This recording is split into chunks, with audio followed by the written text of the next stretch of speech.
चलिए आज बात करते हैं एक ऐसी रात की जहां होली के रंग खून में बदल गए थे।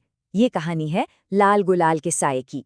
पर जानते हैं, इस कहानी की शुरुआत हम इसके अंजाम से करेंगे, इसके भयानक अंत से, एक ऐसी सुबह से जो रंगों से भरी होनी चाहिए थी, पर वो पूरी तरह सफेद थी।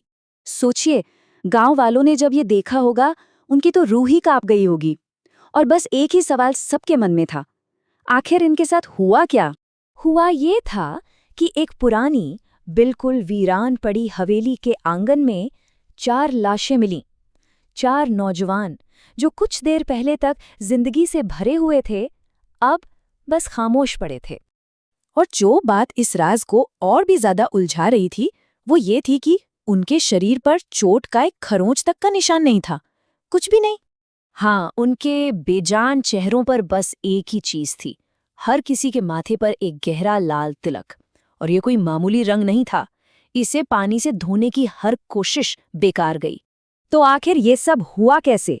इस सवाल का जवाब जानने के लिए हमें थोड़ा वक्त में पीछे जाना होगा, उसी मनहूस हवेली और उससे जुड़ी एक पुरानी कहानी के पास।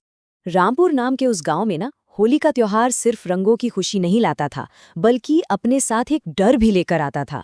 और इस डर की जड़ थी गांव के बाहर खड़ी वो खंडर हवेली। वहां के लोग मानते थे कि हर साल होली की रात को उस वीरान हवेली के अंदर आत्माएं सूखी होली खेलती हैं।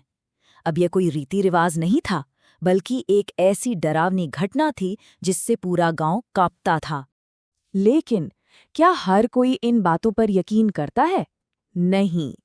अब कहानी में आते हैं वो लोग जिन्होंने इन सब बातों को बस एक मजाक समझा।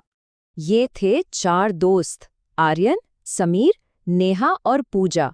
शहर से होली मनाने गांव आए थे, और उनके लिए ये सारी डरावनी कहानियां बस अंधविश्वास थी जिसका वो मजाक उड़ा रहे थे।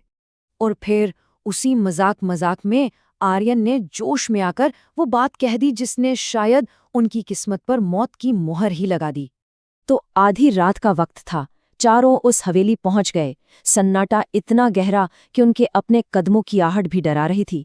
जैसे ही उन्होंने हवेली में कदम रखा, खेल शुरू हो गया। पर ये वो खेल नहीं था जो वो सोच कर आए थे। और बस यहीं से वो हंसी मजाक का माहौल एक भयानक खौफ में बदलने लगा। रंगों का एक ऐसा खेल जो अब खूनी होने वाला था। समीर ने मजाक में गुलाल आर्यन पर फेंका, और जैसे ही वो गुलाल उसके चेहरे पर लगा, उसकी दर्द से भरी चीख ने उस सन्नाटे को चीर कर रख दिया। ये पहली आहट थी कि कुछ बहुत ही ज्यादा भयानक रूप से गलत था। और फिर एक के बाद एक खौफनाक सच उनके सामने आने लगे। टॉर्च की रोशनी में उन्होंने देखा कि वो रंग गुलाल था ही नहीं, वो तो खून जैसा गाढ़ा और चिपचिपा था। जमीन पर मिट्टी नहीं, इंसानी कंकाल बिखरे पड़े थे, जो बिल्कुल चटक लाल रंगे हुए थे। और वो हंसी हवेली की खिड़कियों से आ रही थी, जैसे दर्जनों लोग एक साथ हंस रहे हों, लेकिन वो इंसान नहीं हो सकते थे। और तभी उस घने अंधेरे से एक परछाई उनकी तरफ बढ़ी। कहानी का सबसे भयानक हिस्सा अब उनके ठीक सामने था। वो एक बूढ़ी औरत थी, जिसकी आंखों की जगह पे सिर्फ खाली गड्ढे थे, जिनमें से कोई काला तरल बह रहा था। और उसकी फटी हुई आवाज में पूछा गया ये सवाल किसी मौत के फरमान से कम नहीं था। वो भागना चाहते थे, चीखना चाहते थे, लेकिन इससे पहले कि वो हिल भी पाते, ऐसा लगा जैसे न जाने कितने ही अदृश्य हाथों ने उन्हें जकड़ लिया हो। उनकी चीखें उठीं, वो तड़पे, लेकिन वो खौफनाक रंग उनके चेहरों पर तब तक मलता रहा जब तक उनकी आखिरी सांस भी उस खामोशी में गुम नहीं हो गई। और इसके साथ ही कहानी घूमकर वापस वहीं आ जाती है जहां से हमने इसे शुरू किया था, उस भयानक रात का अंजाम जो अगली सुबह पूरी दुनिया के सामने था। तो देखिए, उस एक चुनौती का अंजाम क्या हुआ।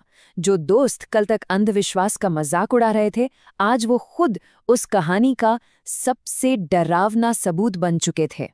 अगली सुबह जब गांव वालों ने उन्हें वहां पड़े हुए देखा, तो उनके चेहरे पर खून की एक बूंद तक नहीं थी, बिल्कुल सफेद। और अब हम जानते हैं कि इस भयानक मंजर के पीछे की हकीकत क्या थी। तो ये कहानी अपने पीछे बस एक सवाल छोड़ जाती है कि क्या वाकई हर अंधविश्वास सिर्फ एक कहानी ही होता है?